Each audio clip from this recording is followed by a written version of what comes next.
If you want to get in on the action, we want to hear from you. Email us at faderoutemail@gmail.com with your questions, comments, picks, segment suggestions, you name it. We want to hear from you. We're on Instagram too. Slide in our DMs at Fade Route Podcast. Get at us.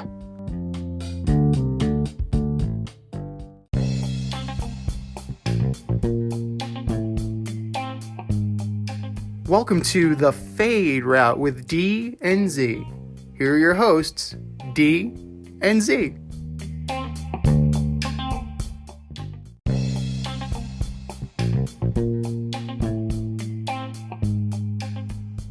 Welcome everybody to this week's episode of the Fade Route with D and Z. I am Z, and we hope that you've had a wonderful week, and we know that it's been kind of crazy in the world, and we use this as a diversion, and we use it as a platform for distraction, to put some smiles on people's faces.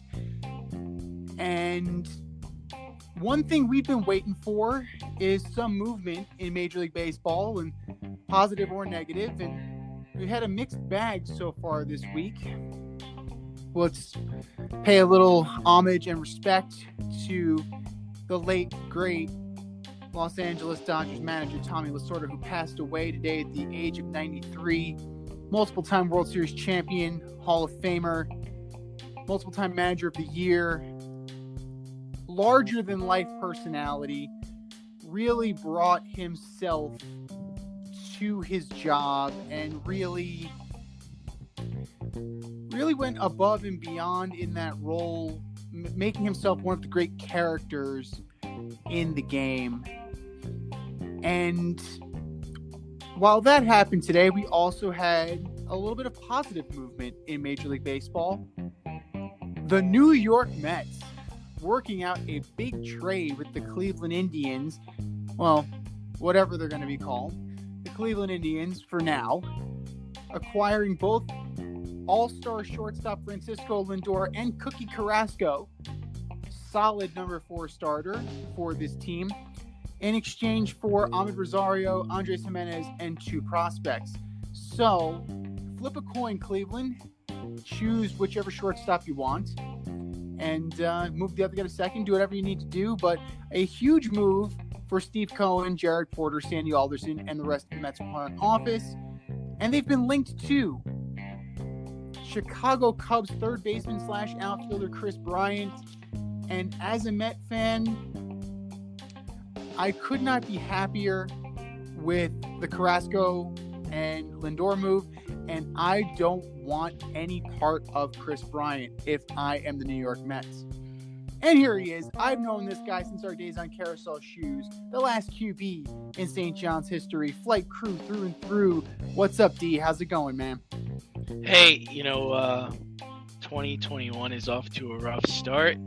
Oh. Losing Tommy Lasorda. Thought we left this shit back in 2020, man. 2-time World Series champion, 2-time NL Manager of the Year, number retired by the Dodgers, has a great rapport with players, bringing players up through the draft. I think Mike Piazza is a distant cousin of his, told the Dodgers to draft him in the 62nd round. Yeah. Guy winds up being a Hall of Famer. I think he also played a part in the USA team for a couple of years. He wasn't much of a player, but man, what a manager! What a inspiration to so many players in Major League Baseball. And to live a life like that, he lived to 93. He's very lucky, very fortunate. But man, what an impact he left on the game. And to talk more about your Mets, you could see this guy's coming in. He's spending money. He's not afraid. He's going to show this isn't going to be the same old Met team. I can see how people are optimistic about the trade. Lindor led all shortstops in home runs, extra base hits, and I think total bases the last 4 or 5 years. Since 2015, he is statistically ranked the number 1 best shortstop. So yeah, that's huge. Huge since his rookie year. third in slugging percentage, I think.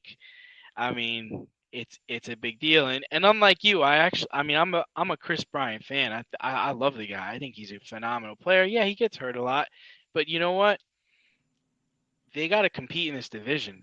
This could be arguably the best division in Major League Baseball this year, with the Phillies, the Braves, and the Marlins. I mean, the Marlins made a run at the end of the year with nobody. Like, they're picking people off the street. Hey, you want to play baseball? You want to play baseball? Go on down to the park and play baseball. You just got to pass a COVID test. That's it. So, yeah, I mean, we've seen this bite the Mets in the ass before, right? So, I hope that they can compete at a high level. I mean, DeGrom is arguably one of the best. He's probably arguably the best pitcher, or second or third best pitcher in Major League Baseball. Syndergaard's coming back. They have your favorite player, Stroman. So you have to be optimistic. Absolutely. I think the Cespedes thing is over, right? He's gone. Oh, he's gone. out. He's gone. Yeah. Yeah. So that's good. You know, usually the Yankees are the ones owning the back page. True. And now the Mets are. So let's see where it goes. Absolutely. We got to see where it goes. But, to your point about Yoenis Cespedes, this is, the last time they made a significant trade. I'm not counting Edwin Diaz and Robinson Cano, because that was a trade just to shift around finances, and it ended up being, a net zero in terms of performance. But the last time they threw their chips in, they acquired Yoenis Cespedes, and it took them to the World Series. I'm not saying that Francisco Lindor is the linchpin of a World Series team, but he's a switch hitter. He's a plus defensive player, and the Mets have struggled defensively, particularly from shortstop. Up the middle has been difficult for them to field a competitive team, and to bring in somebody of Francisco Lindor's caliber without giving up that much. I know I've texted a bunch of Met fans, like most of my Met fan friends. They're a little wary about trading Jimenez. You know what? 118 at bats. That's fine. Like, I'm okay. And if Lindor, who is in the prime of his career, he's not 37, he's 27. So if he plays to the back of his baseball card, you're going to say, Andres who? And I'm fine with that. Provided they can extend him. That's right. Important. And that was kind of the thing that we were talking about, when this deal first went down. I was like, wait a minute. He still has 1 year left. Is he signing an extension? Like, do they have some kind of agreement here? Because think about it. If you're him, right? If you're him, you're going to light it up this year. And why would you sign an extension with the New York Mets? I mean, that's just me. I mean, listen, I could be completely wrong. But if I'm him, and I am everything you just said you are, like, play the back of your baseball card. I'm the best shortstop in the league. I'm arguably one of the top 10 players in the league. Why would I sign with the Mets, especially if someone else can give me more money or give me a better situation? I'm not saying that's going to happen. I'm not saying that's going to happen. I'm just saying, if I'm the Mets, I gotta know that I made this deal, that he's going to sign this extension. Because if he doesn't, this is a disaster. We talked about it, I think, last episode or 2 episodes ago. Listen, you trade prospects for talent now 90 to 100% of the time. You could see it in the history of baseball and the history of football. You trade talent for prospects. I mean, you trade prospects for talent, you go in places. But if that talent doesn't stay, that's going to be a problem. And the throw-in, Carlos Carrasco is not even a throw-in. This guy is like got a career average 4 ERA. Mm-hmm. I mean, he pitched to a 3 ERA last year in 12 games. He's going to be a very impactful player. And the sad part for Cleveland is it's just they just couldn't afford these guys, right? I mean, it's a money thing. They love Lindor. Yeah. He's a fantastic player. They can't even keep their freaking name right now. Like, I mean, so everybody in Major League Baseball, everybody in hockey, which we're going to talk about later, they're trying to figure out, like, how are we supposed to make money if we don't put people in the stands? Exactly. Like, And I don't know if you've been paying attention to the Cincinnati Reds, but they've had a fire sale. They cut Archie Bradley. They traded Raisel Iglesias. They're dropping salary left and right because COVID has hit them hard. And that's the thing. To your question, would he stay? If I'm Francisco Lindor and I'm presented with a billionaire who has shown that he wants to invest, depending on the deal, I mean, if it's a good enough deal and he'll take care of me, absolutely. Because I'm walking into free agency next year, another year of COVID uncertainty. So we don't know what's going on. We don't know when fans will be in, if it's 10%, if it's 15%, if it's 0%. We don't know. So we don't know how owners are going to recoup that money. And I'm walking into a free agent class of shortstops, including Trevor Story, Javi Baez, and then Nolan Arenado is a free agent. So our team's going to be spending. So yeah, but you could say that, but remember, I'm the best shortstop. I'm the best shortstop, hands down. I'm the best shortstop out of all those guys you just mentioned. Who's gonna get me? You're gonna come talk to me before you talk to any of those guys. And like you said, spending could be a problem, but what happens this year if they come in last? Or what if they come in third? What if the injury bug? What if DeGrom tears up his elbow? Well, I'm thinking twice now. It's not a locked in deal. So that's what I'm trying to say. Like, I'm not trying to play devil's advocate. I was just surprised that this was made and an extension isn't the kicker here. Because if there's no extension by the middle of the year, wouldn't you be nervous? I would be nervous, but I could also see what I can get for him. That's the thing. So because you're only locked in, and depends on the position you're in. If you're in third place and DeGrom is out for the year and you're going nowhere, you might be able to get something back for your investment, and you can still keep Carrasco, so it's not a total loss. So you might be able to flip him if there's a situation that occurs where the entire thing blows up. But that's the thing. We're putting the cart before the horse. They haven't even played a game yet. We don't know. No, of course. We don't even know if the agent, you got to think that Sandy Alderson and Jared Porter and Steve Cohen have at least, talked to the agent in conjunction with the Indians just to be on the safe side. And the player. But one thing is for sure is the Mets next year are competing for a World Series. They're making all the moves to do that for the next 5 to 6 years.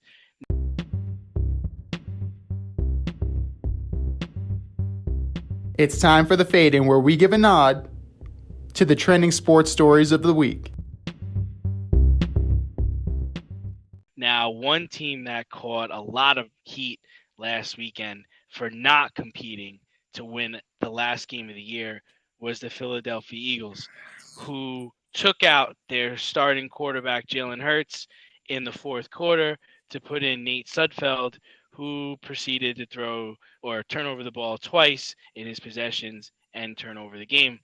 So you are a Giants fan. Your Giants missed the playoffs because Philly decided that they didn't want to play the end of the fourth quarter. Do you have a problem with them tanking for the number 6 pick or just not winning that game? The New York Giants didn't handle their business.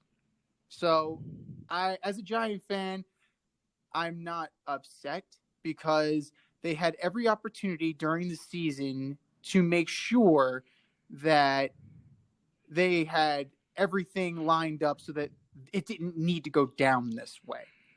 As far as Doug Peterson, fuck you, Doug. That's it and that's all. If I'm Jalen Hurts, I mean, if we are to believe what we hear, defensive players wanted to fight their coach on the sideline because he took out Jalen Hurts and he put in Nate Sudfeld. But it was going down sideways before that. It was a 4th and goal, down by 3. Why are you not kicking the field goal? Jake Elliott is one of the best kickers in the league. Instead, you go for that mealy-mouth bullshit 4th down rollout where Jalen Hurts trips over his own 2 feet and pulls a Donovan McNabb with a 2-hopper. So, yeah. Well, it's like he's contradicting himself, right? It's like you're going for it on 4th down, but then at the end of the game, you're taking out your starting quarterback to put in Nate Sudfeld. So I agree with you in the sense that the Giants have no gripe. Like, shut up. You should have handled your business. Yeah. Don't worry about what the Eagles are doing.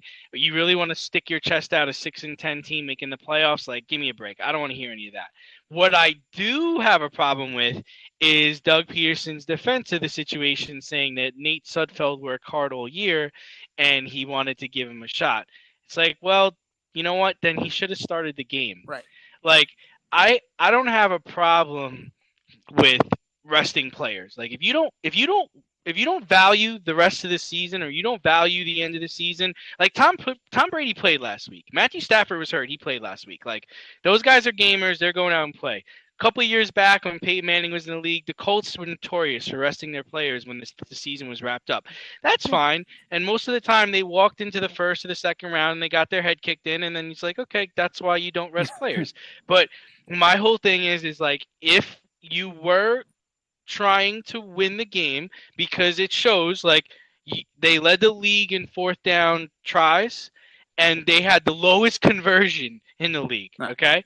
So if you're trying to come up here and say, I wanted to give Sudfeld a chance, then why not make the change at halftime? Exactly. Why not make it? What did it matter? Why was it the 4th quarter at the end of the game when you really could have seen what Jalen Hurts had, that this is when you decided to pull this? And this should have been the talk all week was, hey, listen, I don't know. I didn't go back and listen to his press conferences, but did he mention Nate Sudfeld all week? Like, hey, this guy's been working hard. I'm going to try to work him into the game somehow. Like, come on, man. So that's my only beef with you is, like, just be honest. Be a man. Don't be a pimp. Like, say what you were going to do. And don't try to say, oh, well, I wanted him to play. He worked so hard. I wanted to give him a chance. No, that's you could take that. You could take that somewhere else. It ain't gonna work here. This is not a charity. No. You don't have to reward people for being a great practice squad quarterback. At the same time, he also, what was it, 9 players were placed on injured reserve or COVID, the list before the week. I think it was 9 total. So, like Fletcher Cox, you had like players of note. So, you ran this shit up the flagpole, but even before you stepped on the field. So whether or not we can't dispute whether or not these are legitimate injuries, especially the COVID one, we have to assume that is accurate. But at the same time, it doesn't smell right. It doesn't smell good. And you know what? I'm not going to say that the Washington football team didn't earn it, because that's disingenuous. You play who's on your schedule. You play who's on the field. Right. And they were playing hard. No, totally. They tried to play to win. Alex Smith is just, he's just not good right now. But he's hurt. He's hurt. He's hurt. He's only got one leg too. And the other thing is, like, earlier in every opportunity, they gave the Eagles every opportunity to win that game. They sure did. And then earlier in the year, like, if I recall correctly, like, the Eagles in one situation played for a tie against the team instead of playing for a win. So, like, dude, make up your mind. Like, what are you doing? And we're going to see how this boils over into next year, and we're going to see how this boils over into the offseason, because I have a feeling this storyline's not done. And, I think the worst part about it is the GM is probably linked into this too, right? Because whether he gave him this direction or he didn't, I don't buy that this was about draft picks. Like, I don't buy this is about picking at 6 instead of 9. Like, I don't buy that at all. I also don't understand why they'd want to stick it to the Giants in any way. Like, what joy do you get out of that? You're both not making it. Like, who really cares? Like, just go out and compete. Like, I mean, did you really? Is this about Alex Smith? Like, you wanted to see Alex Smith like make the playoffs and make a run at it? Oh, I mean, okay. I've seen Brett Favre give away the sack record. Is that what it was about? That I could buy into more than. I wanted to see Nate Sudfeld. Like, come on. Nobody wants to see Nate Sudfeld. Not even Nate Sudfeld's family wants to see Nate Sudfeld. we know what he is by now. So that was just terrible. Exactly. But you know, I mean, and the Philadelphia fan base is definitely not happy with the situation, and they shouldn't be. But one fan base that's extremely happy about their situation are the Cleveland Browns finally making the playoffs. I'll bet it. Most of the team has got the Rona. They're going to be missing their head coach, their Pro Bowl guard, and one of their receivers. But you know what?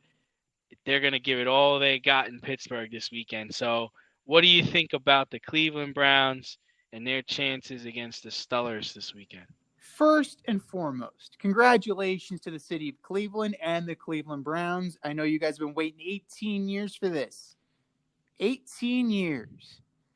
That being said, you missed 3 consecutive days of practice. You can't tell me that practice isn't going to help this team. Baker Mayfield trying to put a smiley face on things like we're ready to go, we're prepared.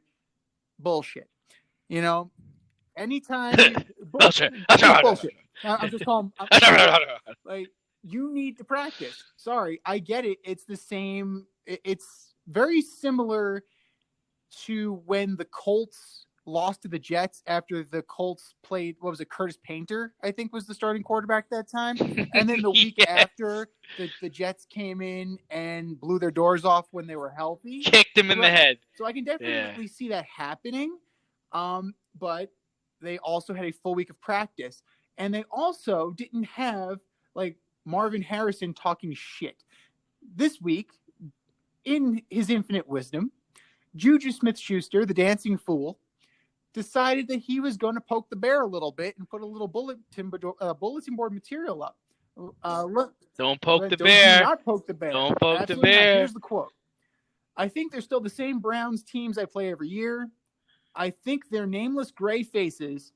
They have a couple good players on their team, but at the end of the day, I don't know. The Browns is the Browns. Yeah, if it was anybody who actually did anything this year, like I would be upset by that if I were the Cleveland Browns. But Juju Smith-Schuster has proven time and time again that he ain't shit without Antonio Brown. Yeah, or even Chase Claypool. He's a marginal receiver. He got lapped by a rookie. So I don't know. I think Cleveland's going to punch Pittsburgh in the mouth. I don't know if they're going to win, but they're definitely going to give them a game. Well, I think we could both agree that they would have benefited from a full week of practice and their head coach. I didn't know this, but apparently when the coach is in protocol, he's not allowed to interact with the team either at all. So he's even working from home. He's out of the equation. So I think that hurts. This is the third time they're going to be facing each other, and I think that's going to be tough too. You know, because these are divisional foes. You know, they've seen each other. They know each other. In fact, I believe they played each other just a week ago. Didn't they? They did, which is why I'm getting that Colts Jets vibe. Yeah. So, unfortunately, I think it's a Sunday night. It's a Sunday night game. Pittsburgh's going to come to play. This is likely Big Ben's last season. I can't imagine him going out to the Browns, especially when they're missing, so their coach and their players.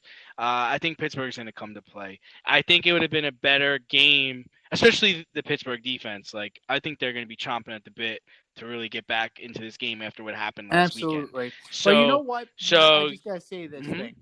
2020 was such a shit year. It deserves a shit champion. So, you know what? I am rooting for the Cleveland Browns to win it all. There you go. Boom. But like you said, Juju was running his mouth. Another guy who was running his mouth, and I don't think he knew people were going to hear him, was Chase Young of the Redskins, or the Washington football team. After they took care of business against the terrible Eagles, he said, "I'm coming for you, Brady. I want Brady," as he's running off the field. We've seen this play out before for other players. Doesn't usually work out in their favor. So, are you sure you want that kid? So what do you think? Do you remember Anthony Smith? I do. He was the first person I thought about. For the Steelers. You want to talk about poking the bear? Yeah, Don't poke the bear, man. Don't motivate this man. He's a bad man.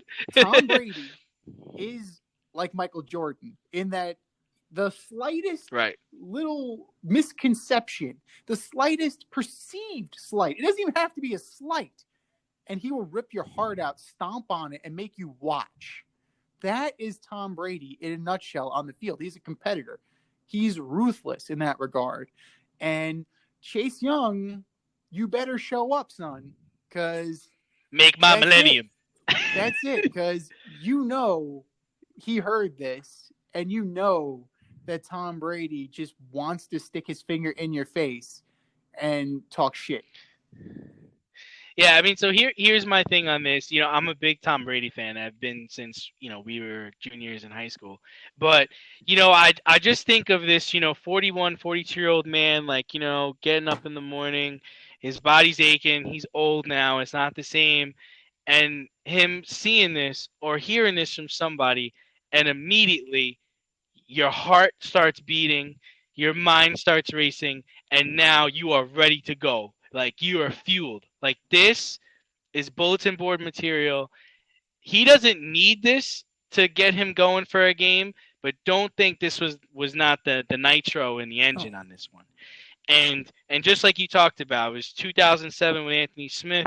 The guy guaranteed victory over an undefeated New England Patriots team, and they torched him. How can you be so sure? They torched him.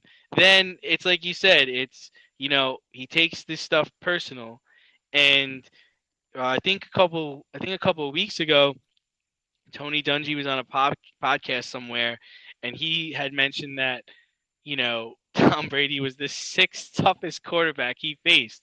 Tom took wind of that, took a picture of the banner in the Colts football stadium where they were the 2014 runner-up, because that was the year Tom went in there and beat their ass and went to the Super Bowl.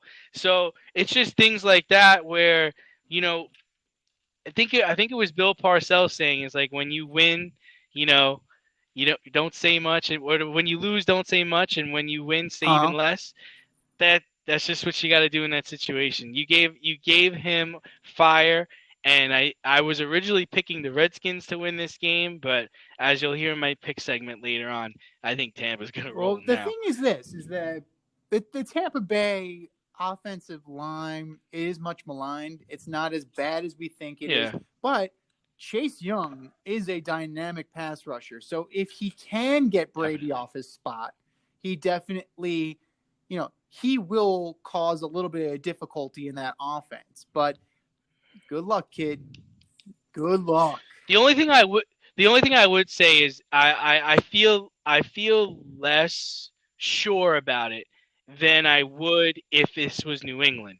Because if this was New England, I know Belichick, McDaniels, and Brady are going to sit in the room and say, okay, this is how we're going to attack this. But in Tampa, I don't know the logistics of this. You got Byron Leftwich calling plays, Bruce Arians like a head coach, and they've looked god-awful certain weeks where they literally go 3 and out on 4 straight drives. So in New England, they would just Devlin at them all game. Right, they just and we've seen New England neutralize really good defensive players. We've seen them neutralize Aaron Donald in the Super Bowl. We've seen them take out J.J. Watt in games, whether it's double teaming, chipping, quick passes. It's the other thing. When he was in New England, they were quick passes. Now they're pushing the ball downfield, and this is the number 5 ranked pass defense. So he's got a shot.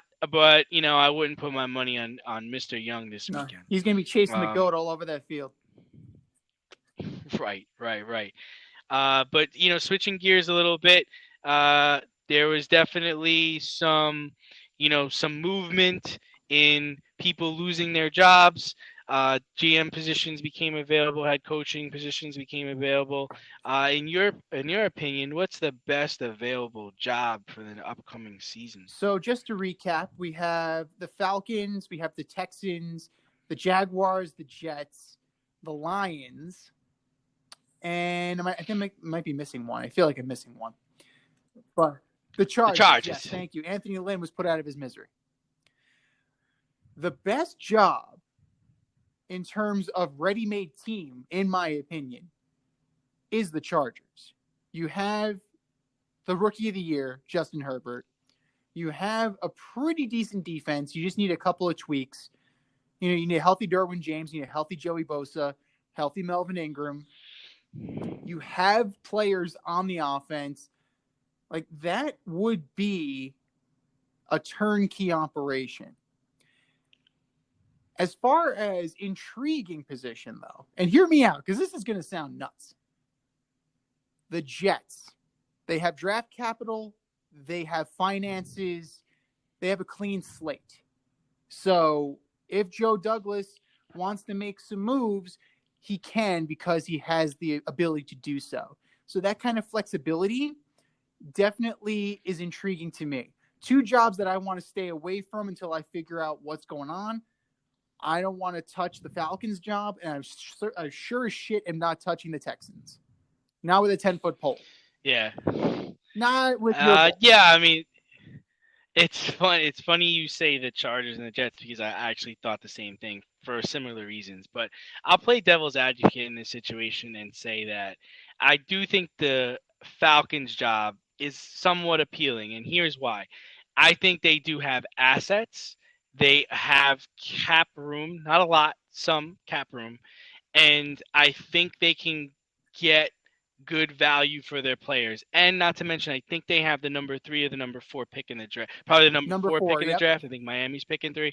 So they're picking number 4. So you can get into the situation, but you'd have to be able to talk to the GM and say, okay, how are we going to move these guys, right? Because we got to move Matt Ryan. We've got to potentially move Julio Jones because we have Calvin Ridley. We don't need Julio Jones, okay? And we've got to move Todd Gurley. I think, yeah, because he signed a 2-year deal, I think. So either move him or cut him. And then we're going to build. And we're going to try to get the best player available in the draft, but we want draft picks back for our players. So I think we talked about potentially moving Julio to the Ravens. I think another team that would like Julio is possibly the Chargers. I can see that. Possibly the Jets. There are other teams that would be interested in an older Julio Jones. I could even, if Larry Fitzgerald retired, I could see him going to Atlanta. Deadly. Why not? Yeah. Right? So, and you could also pair yourself up with teams that, or how about we were also talking about Deshaun Watson? Why not give them some take Deshaun Watson off their hands, give them some draft picks. Like if you could build a quarterback for the future. So I think there's possibilities in Atlanta. But I think we both agree that the worst possible position is the Texans position because they're just decimated. They're over the cap. They have no draft picks this year. This was a terrible situation. This is the poster child for why you do not make a coach a GM. The only thing I will do is I will defend O'Brien in this regard, is that they finished the season pretty strong. I don't think they would have done much worse if O'Brien was there, and they could have potentially did better, right? You would assume they could have done better. They had a really tough start out the gate. They were kind of given a death sentence in the first 4 or 5 games. So for what he was trying to do, I think he was trying to get through this season, get into next season, and then potentially compete. But it really just fell apart before his eyes. It was a complete death spiral, and it just showed a lack of understanding of how to properly build a team, not just for the short term, but also for the long term. It was very reminiscent of, if we're going to go cross sports here, when Billy King emptied the tank for the Nets to where they didn't have first-round picks for years, and Sean Marks had to come in and had to dismantle that team. Yeah, I'll take the Gerald Wallace contract, but you're giving me a first-round pick, too. I'll take Gerald Wallace, but you're going to give me that first-round pick. And the reason why the Nets are in the position they are today is because they made those smart draft capital moves. And good. I mean, good luck to the new GM. They just brought him in from New England. He is from the front office, so he definitely understands the New England playbook. You have assets, you trade them for draft capital, and then you maneuver the draft That's right. capital to increase your draft capital. So The only issue I see with hiring that man is that I would love to know what he did for the Patriots the last couple of years, right? Because we talked about it on the show before, they haven't really drafted well the last couple of years.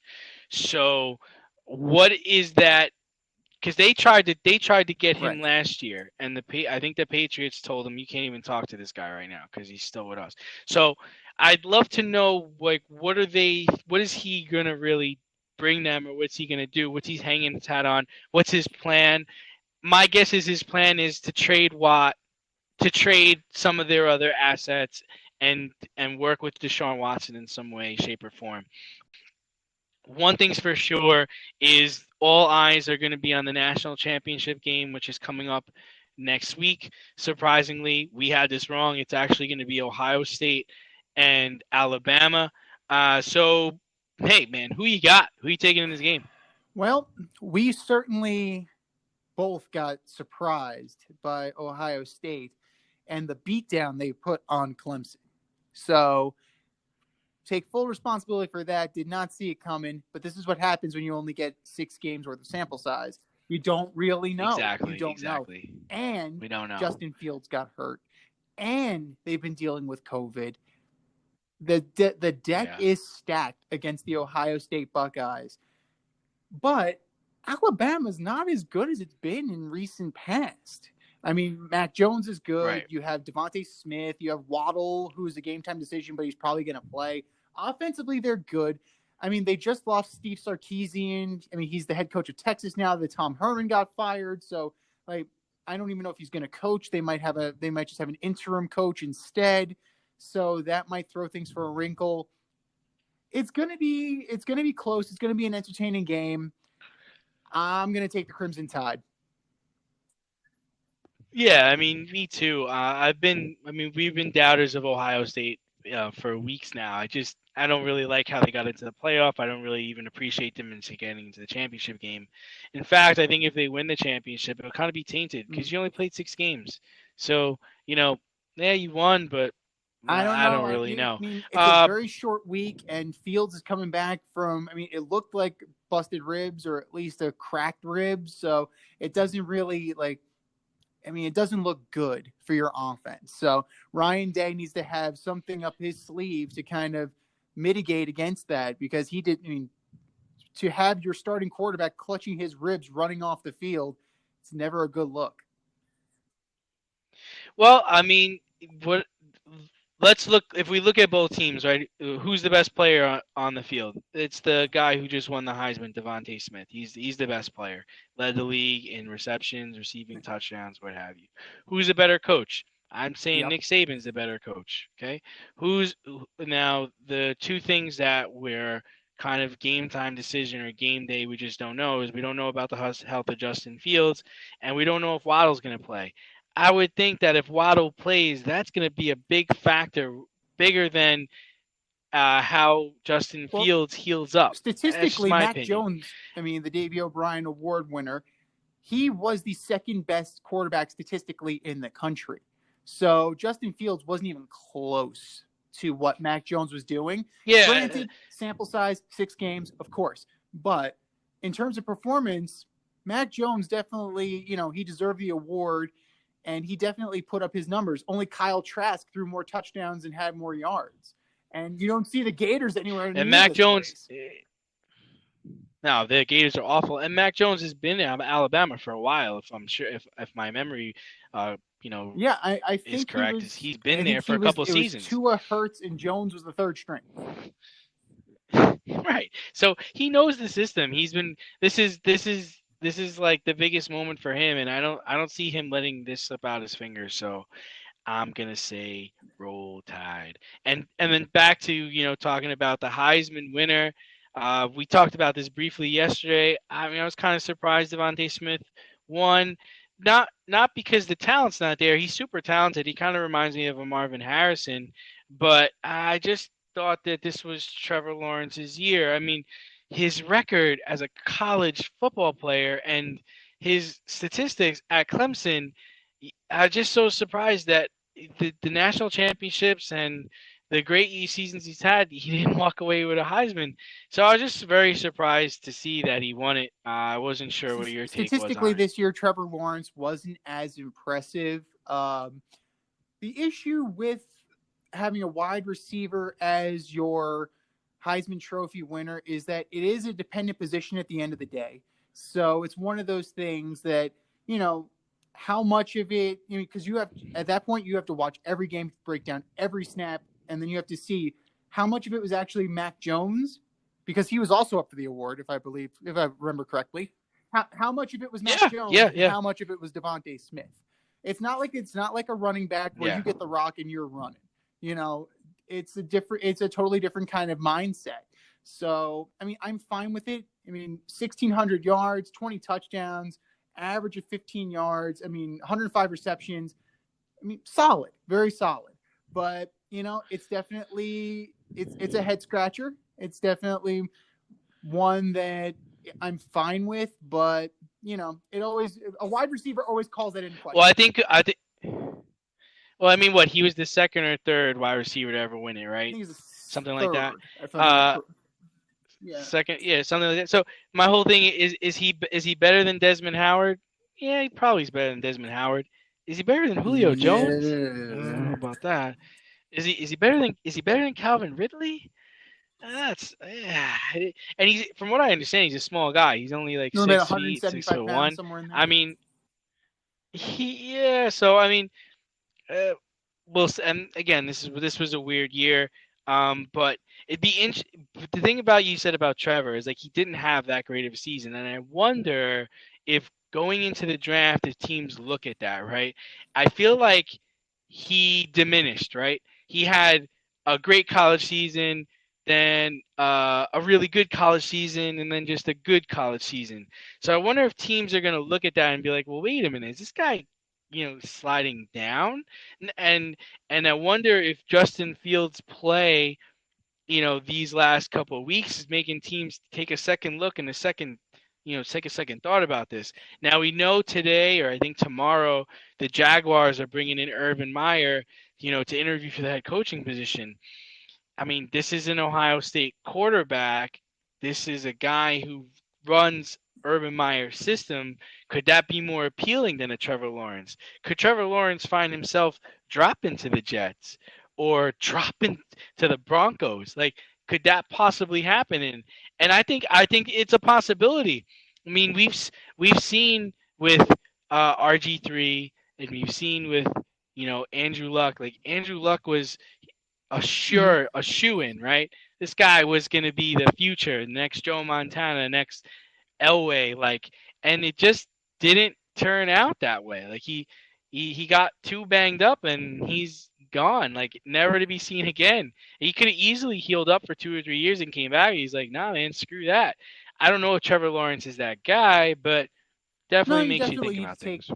Take that into consideration. You also need to, take into account that he did have coronavirus this year. So, physically, who knows if he actually was there, because it definitely takes a while for you to get back to even close to normal. So I can't speak to his health. He was on the field, you play, you do the best you can.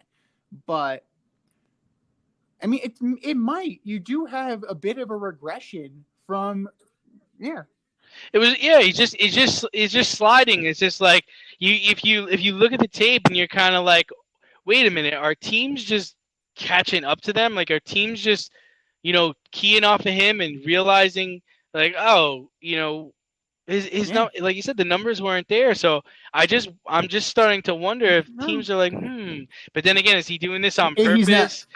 Not that he's doing it on purpose. Is he just like, all right, like, I'm just got to get through this season without getting hurt. Like, I just got to get, and is it the end of the world that I don't go number one? Yeah, money wise, it holds true, but come on, does he really want to go to Jacksonville?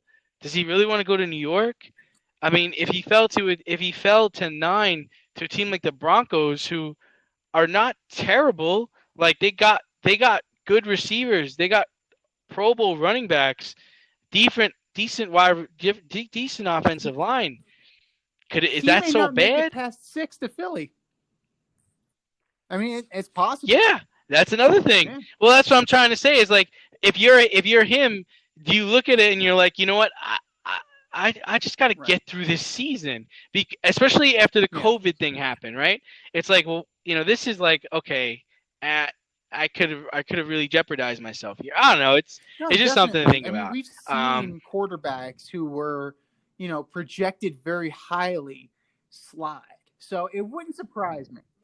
Like he doesn't. Like my other thing is he No. has nothing to prove, right? Everyone's already talking about how fucking great he is. Like Justin Fields has a lot to prove.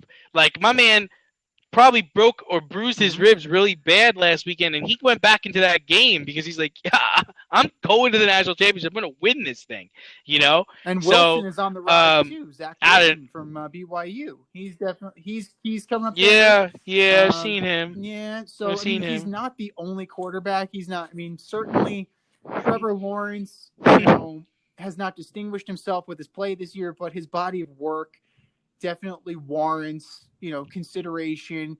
But again, it depends on the team and what you can work out. If anything, it kind of takes the bloom off the rose of Dabo a little bit because, you're not. He's not as good as not as good of a motivator, as not as good of a head coach as people let him on. I think it's just because of the charisma and the aw shucks kind of thing that he does, like his personality.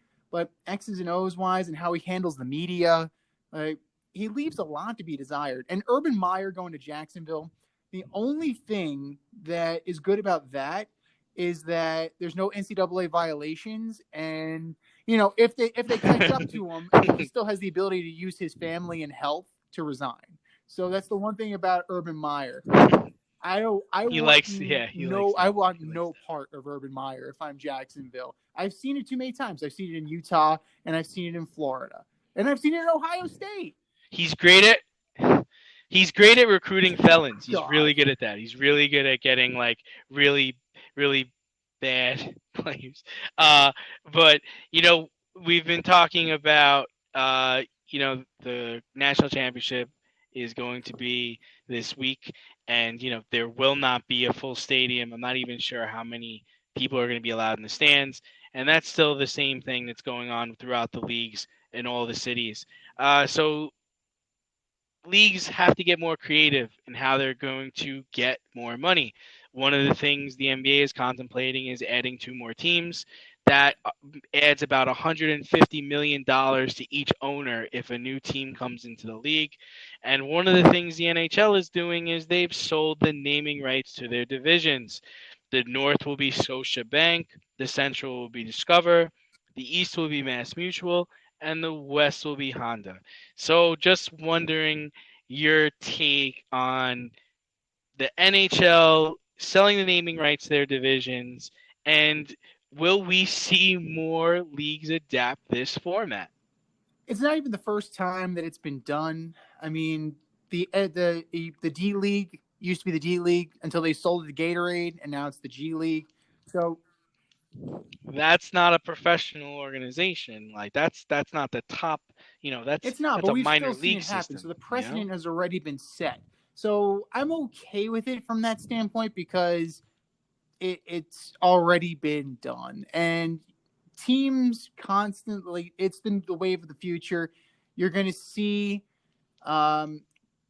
branding on your helmets. You see branding on uniforms already in the NBA. So it's definitely naming rights. It's definitely just a good way to infuse your organization with cash without what are you going to put? Graphics? Like, really, it's not that much. The only thing that really bugs me is what they chose, the names that they chose. I mean, Discover, yes, it's a big time sponsor of the league. Mass Mutual, no. Scotiabank, I would have preferred Tim Hortons personally. I mean, if you're gonna go Canada, go Canada. Sue's Rendezvous. Do the Molson Northern Division. Do something, and then Honda. I mean, the Honda Center in Anaheim. It's already a part of, it's already in the league already. And then I believe they're in a sponsor of the league, so it is what it is. As far as other leagues doing it, I could definitely see it. I mean, I'm not gonna advocate for it. The American League East sponsored by Nathan's Hot Dogs. Like, I don't like the sound of that. But you got to do what you got to do to get some cash in. And I think the NBA is probably, even though it's gonna wreck its product, the smartest thing to do would be to expand right now. Yeah, I mean, so when I first saw this, I really just thought it was a cheap move.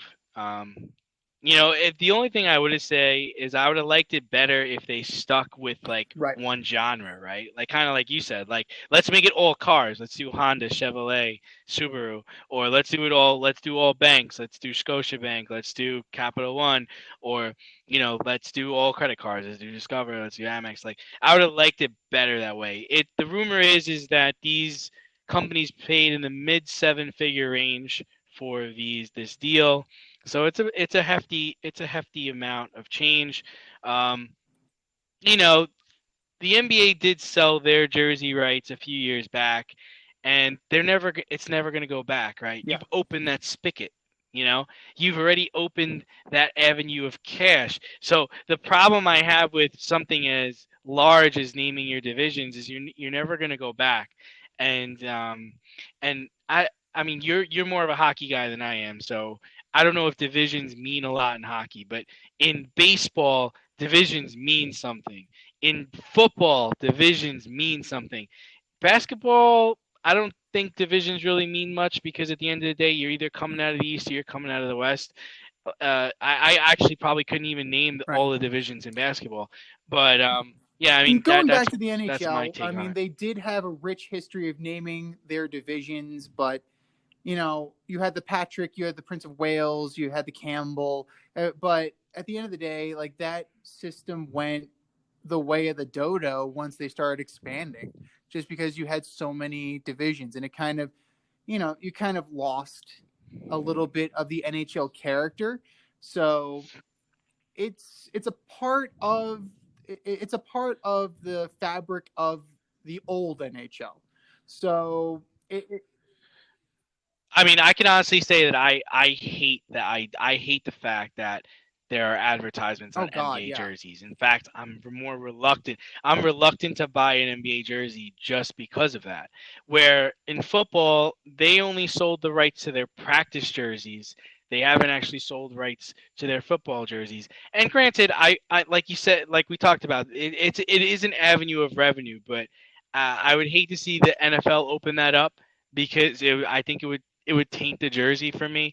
Same thing with their helmets. They don't put anything on their helmets, but you find other ways to make money. Like the NBA is going to be doing, potentially, putting a team in Seattle and most definitely Vegas, because it's going to attract free agents. But yeah, I mean, I didn't like it, and I'm not a fan of it either. But Pandora's box is open, so it's definitely, the cat's out of the bag. You just got to do a better job of choosing sponsors is all.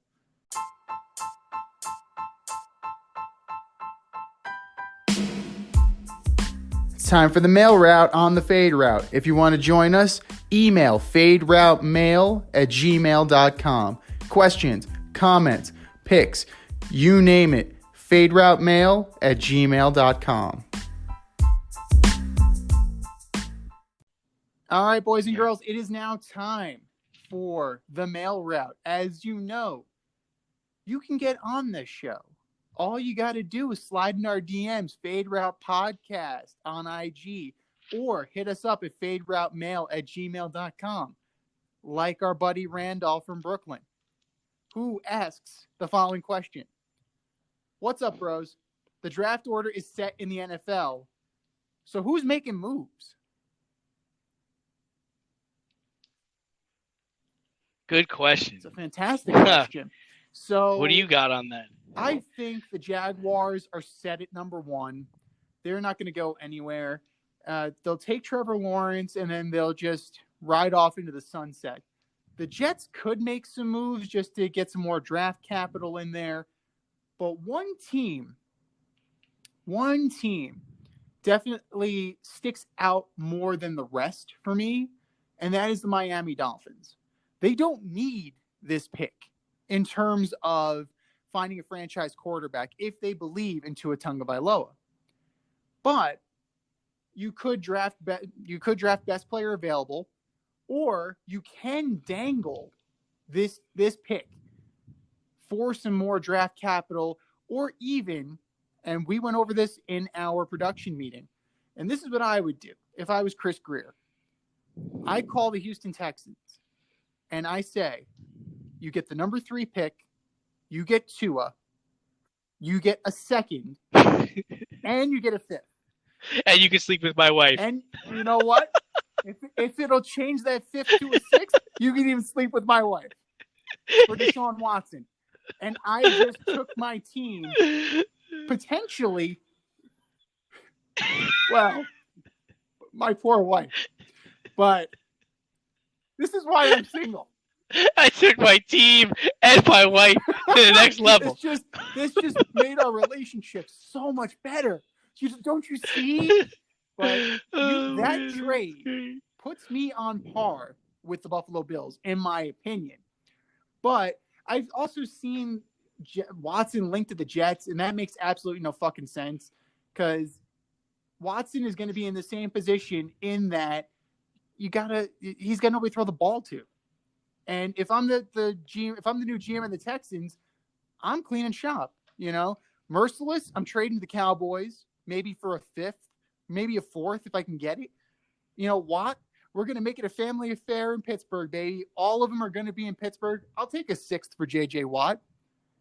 I have a unique opportunity right now, and I think the Miami Dolphins, if I'm the Houston Texans, give me the best opportunity to not only get a stopgap quarterback. Who knows? Tua may turn out to be the real deal, but I can actually build more pieces around him and make the team more competitive. But to answer your question, Randolph, I see the Dolphins making big moves, doing big things. I can see. I saw a situation where they were saying, "Oh, the Texans should trade Watson to the 49ers." And the 49ers would obviously take Jimmy G and some draft picks. That sounded pretty cool, and I think Kyle Shanahan would be all about that. Yeah, I agree with you on the Texans side. They need to trade their stars, Watt, Watson, Tunsil. It's time, to rebuild. I think New England will trade back, and they'll take a quarterback in like the 3rd round. I don't see them making a big splash at 15 or 16. They love trading, back to get picks. So I think that's what they're going to do there. We talked briefly a couple of days ago about maybe they would be in the Watson sweepstakes, but they wouldn't want to fork over so much. They need help in a lot of different 100%. Areas. I think the Dolphins stick with Tua. I actually think, like you said, they're going to trade back. They don't need that pick, so they'll trade that pick back, especially if for some reason Justin Fields doesn't go 2 or Trevor Lawrence doesn't go. You could see a team pulling some kind of Chicago crap where they move up, like they moved up to get Trubisky, to move up to get like Fields, I think they'll jump, or even honestly, Lawrence. I think that they would jump Fields and get Wilson. Yeah, the only reason why I think they'll the only reason if the Dolphins do stick with their pick would be to take a defensive player if they saw like a linebacker or somebody that could be like a really good player on their defense, if they can stick with that. And like we talked about earlier, I can see the Falcons really starting over. They'll start to trade their assets and their draft picks too. Next email from Christine in Yorktown Heights. Have you guys seen the NFL Wild Card simulcast on Nickelodeon? WTF. WTF indeed. What are your thoughts on this? Well, I mean, they weren't able to do really play 60 this year, right? They weren't able to go overseas, and they're trying to pull in a new demographic, a new audience in this crazy world we live in. So, I mean, I'm not so angry about it. I have a feeling you're more angry than I am. One of the things that's cool about the game is Gabrielle Green's going to be the first female to work a CBS game in the booth in 15 years. That's kind of cool. Burleson and Eagles is going to be on the call.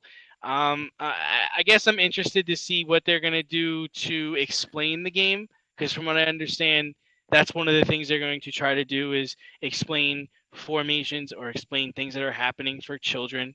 I just like, if I was 12 years old or if I was 10 years old, just the fact that this is on Nickelodeon is not going to make me watch the game, and I'm probably going to be pretty pissed off about it because it's in the way of my favorite cartoon show. So I don't really think I don't think it's really gonna gain any more viewers, but I could appreciate something better than them playing in Yes. Mexico I mean, City.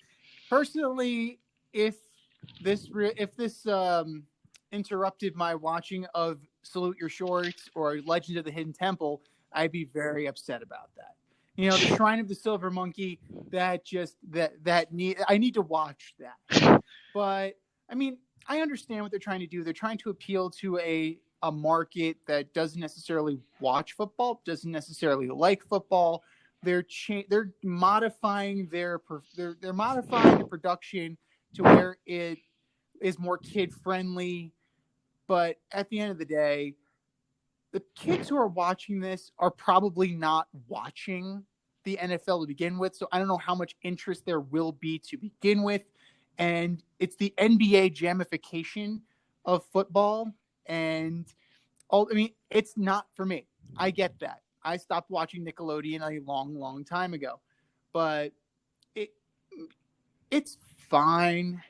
I'm mellowing out in my old age because I would have blown a blood vessel about this. But I mean, do what you got to do to try and grow the game, because a lot of kids aren't playing it now, especially because of the parents. So if you can present it in such a way that the parents would be okay with possibly letting their kids play football, then that's a win. Last email coming from Caesar in Hell's Kitchen. What's up, Caesar? Caesar. The Red Sox hired Bianca Smith as a minor league coach, making her the first black woman to serve as a coach in baseball history. How cool is that? It's a 2020, 2021 is a groundbreaking year. You had Kim Ng as well become the first female GM of a team. So, I'm all for breaking down barriers, and I'm just happy that we are now in a time where players are okay with this. Because if you remember Carlos Tosca used to manage the Blue Jays. They used to give him shit because he never made it to the majors. So they gave him major shit because he never played in the majors. He was a guy who never made it to the majors, and they gave him shit. So you're fighting an uphill battle if you are Miss Smith or Miss Ang. But kudos to you guys. You made it that far, and, now's the time to show what you can do. Yeah, I agree. I think it's cool. And hope it works out well for her. It's definitely going to be, an uphill battle. But it's a new era, man. We're in a new day and age, and this is the type of thing that's going to increase over the next for sure. several years. I think this weekend, Wild Card Weekend, there are 6 female coaches and interns that are going to be on the field with these teams. So, what a time to be alive, man. Like, what a time to be alive. What a time to be alive.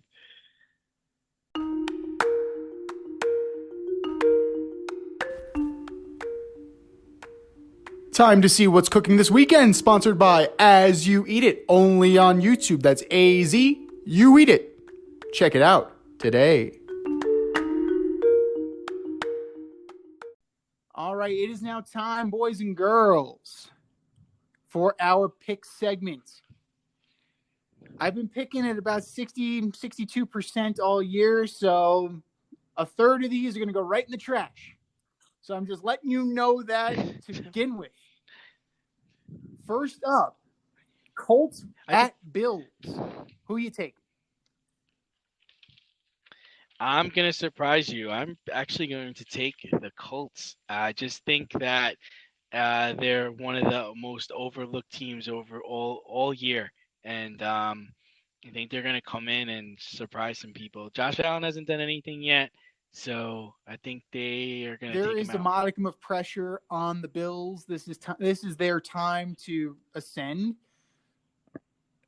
But it's not going to be as easy as we think it's going to be. I mean, it's definitely going to be a back and forth game. Both teams have good defenses. The Colts can run the ball, which is a good neutralizer this time of year.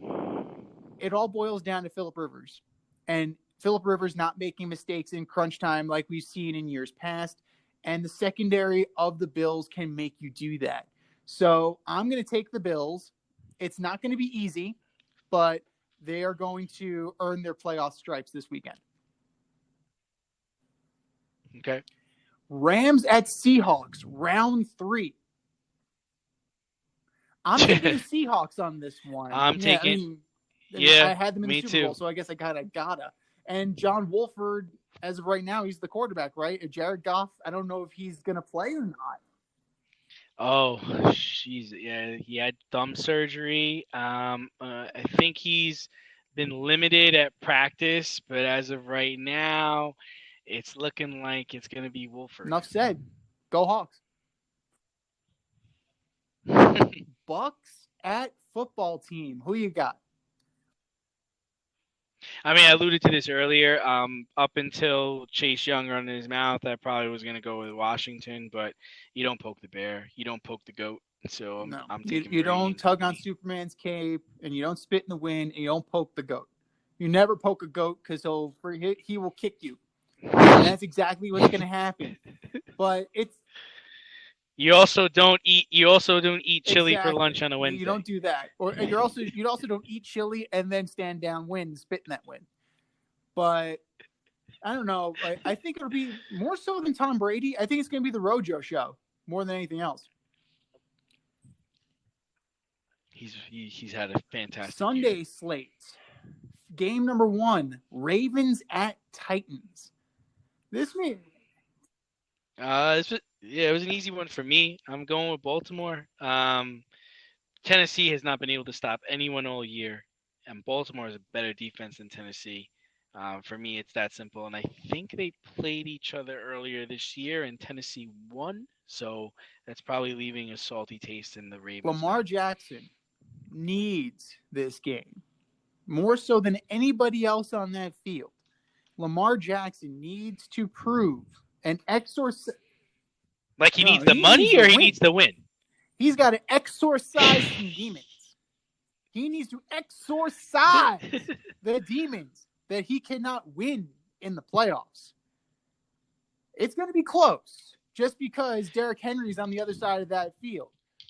But the Ravens have Justin Tucker, and they're going to win by a field goal. I just think the Ravens are a very dangerous team to play in the playoffs. Like you can out of all these teams that are in it this year, you don't want to play this team. You don't.